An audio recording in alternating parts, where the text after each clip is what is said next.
everybody. Old guy here. I love trilogies. Stories so big they need 3 novels to complete them, which is the big difference between a series and a trilogy. The story ends.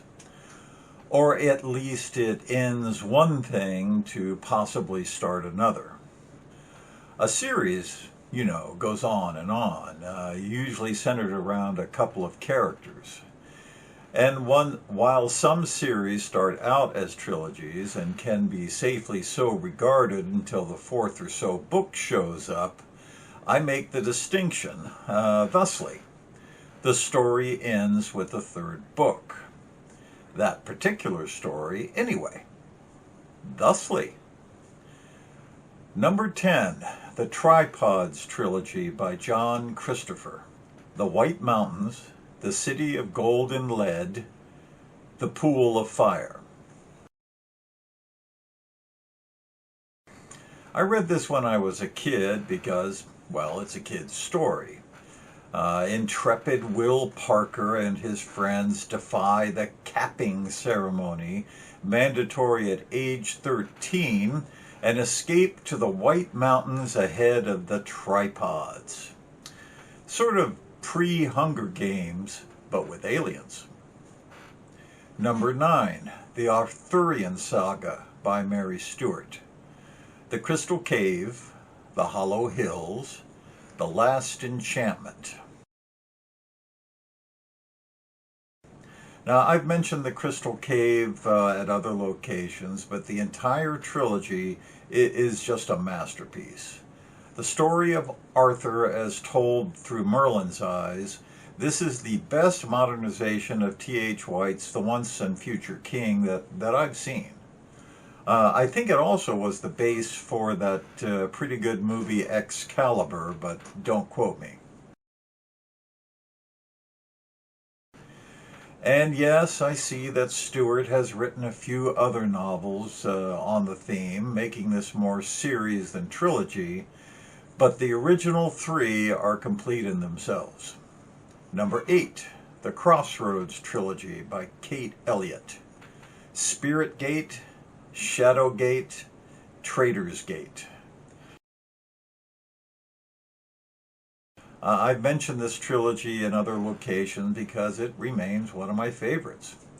In the world of the hundreds, the guardian gods have withdrawn, leaving the eagle-riding Reeves as the only authority, while an unknown murderous horde begins its march through the lands.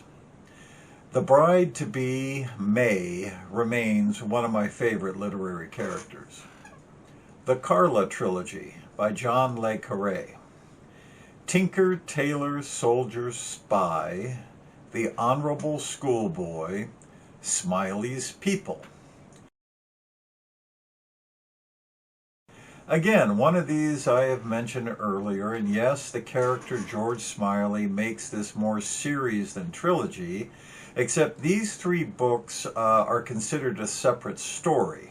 And you do not need to read any of the other George Smiley books to understand it, although you should. This is George Smiley in battle with his main KGB nemesis, Carla, and it takes 3 dedicated books to resolve it. Number 6, The Mad Adam Trilogy by Margaret Atwood. Oryx and Crake, The Year of the Flood, Mad Adam. Yes, it's Atwood, and everyone's all agog with The Handmaid's Tale, but this is superior. In the wake of a pandemic, environmental disasters, and mad scientist bioengineering, Toby, one of the last humans, must convey an oral history of the world to the Quakers. Quakers, not Quakers, who are human offshoots that are taking our place. Number 5, The Imperial Raj Trilogy by Ann Leckie. Ancillary Justice, Ancillary Sword, Ancillary Mercy. This has gone on to be a series too, but the first 3 books stand alone. Breck, now a common soldier who was once the starship Justice of Torin, seeks revenge against the Lord of the Ratch who betrayed her. A soldier who was once a starship. How much more mind-blowing do you need? Number 4, the Riverworld Trilogy by Philippe Jose Farmer. To Your Scattered Bodies Go, The Fabulous Riverboat, The Dark Design.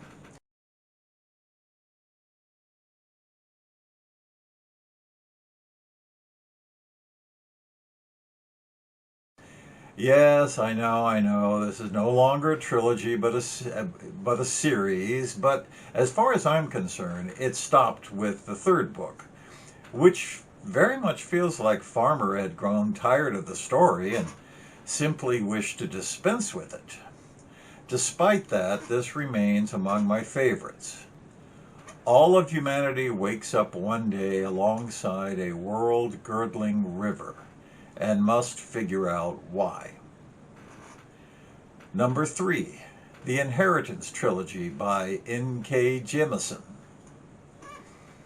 The 100,000 Kingdoms, The Broken Kingdoms, The Kingdom of Gods. I've already reviewed this one. Go here. Number 2, the Inhibitor Trilogy by Alastair Reynolds. Revelation Space, Redemption Arc, Absolution Gap. About page 75, you'll be going, WTF? But stick with it, because this is another mind-blowing saga. Dan Sylvestre teams up with the cyborg crew of the starship Nostalgia for Infinity to discover what happened to the Amarantan civilization before it happens again. And number 1, The Baroque Cycle by Neil Stephenson, which I've got up there somewhere, behind the monkeys, I think. Quicksilver, The Confusion, The System of the World. What an epic, jaw-dropping story. From the Stuart Restoration through 1714 London, Daniel Waterhouse pursues the rational in a world transforming from the superstitious to the scientific. Everyone is in this story, from Isaac Newton to Sophia Charlotte of Hanover, as well as the seemingly immortal Enoch Root. And let's not forget Half-Cocked Jack, who manages to save the world from time to time without realizing it. There you go. Now, it's odd that most of these trilogies are what we now call speculative fiction, science fiction and fantasy. I'm guessing that's due to the time that you have to spend in world building before you can actually get into the story, which tends to make the first book in these trilogies and other trilogies somewhat pedestrian. But stay with it. You will be rewarded. Guy here.